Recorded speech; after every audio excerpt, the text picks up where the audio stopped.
సందీప్ కిషన్ నటించిన ఊరు పేరు భైరవకోన చిత్రం గత 2 రోజులుగా ట్రెండ్ అవుతూనే ఉంది.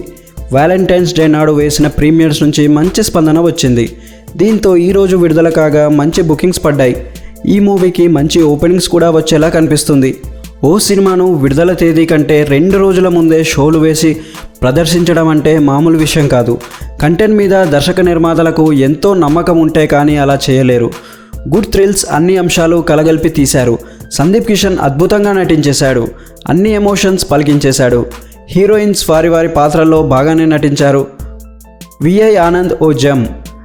యూనిక్ స్టోరీ, యూనిక్ డైరెక్షన్ అని చెప్పొచ్చు. స్టోరీ, మ్యూజిక్, విజువల్స్, కామెడీ అనేది సినిమాకు అతి ప్రధాన బలం. సందీప్ కిషన్ బ్లాక్ బస్టర్ కొట్టేశాడు.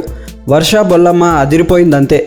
ఈ సినిమాను ఆధారంగా చేసుకొని ఇకపై చాలా చిత్రాలు ఇలాంటి జానర్లోనే వస్తాయి. సందీప్ హిట్ కొట్టేశాడు అని చెప్పుకొచ్చాడు. ఫస్ట్ హాఫ్ బాగుంది. ఫస్ట్ హాఫ్ బాగానే స్టార్ట్ అవుతుంది. ప్రీ ఇంటర్వెల్ బాగుంది. అయితే సెకండ్ హాఫ్ బీలో యావరేజ్ అనిపిస్తుంది. ఎడిటింగ్ బాగాలేదు. సినిమా బాగానే ఉంది. సెకండ్ హాఫ్ కంటే ఫస్ట్ హాఫ్ బెటర్ అనిపిస్తుంది. కథనాలు బాగా రాసుకున్నాడు. బాగా తీశాడని విఐ ఆనంద్ మీద ప్రశంసలు కురిపిస్తున్నారు. ఇంటర్వెల్ బ్లాస్ట్ అయిపోయింది. థానోస్ స్నాప్ రికార్డింగ్ షాట్ బాగుందని, థ్రిల్లింగ్గా ఉందని అంటున్నారు. సందీప్ కిషన్ కాన్ఫిడెన్స్ ఆ స్క్రీన్ మీద అద్భుతంగా కనిపించిందట. సినిమా బాగుందని నిరాశపరచలేదు. ఆ విషయంలో సినిమా టీంకు థ్యాంక్స్ చెప్పాలి.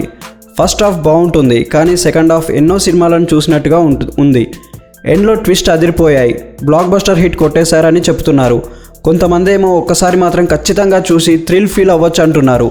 మొత్తానికి మూవీ మాత్రం సూపర్గా ఉంది. అందరూ కుటుంబంతో కలిసి చూడవలసిన మూవీ. మరిన్ని ఇంట్రెస్టింగ్ అప్డేట్స్ కోసం మా ఛానల్ని లైక్ చేయండి, షేర్ చేయండి మరియు సబ్స్క్రైబ్ చేయండి. Thanks for watching.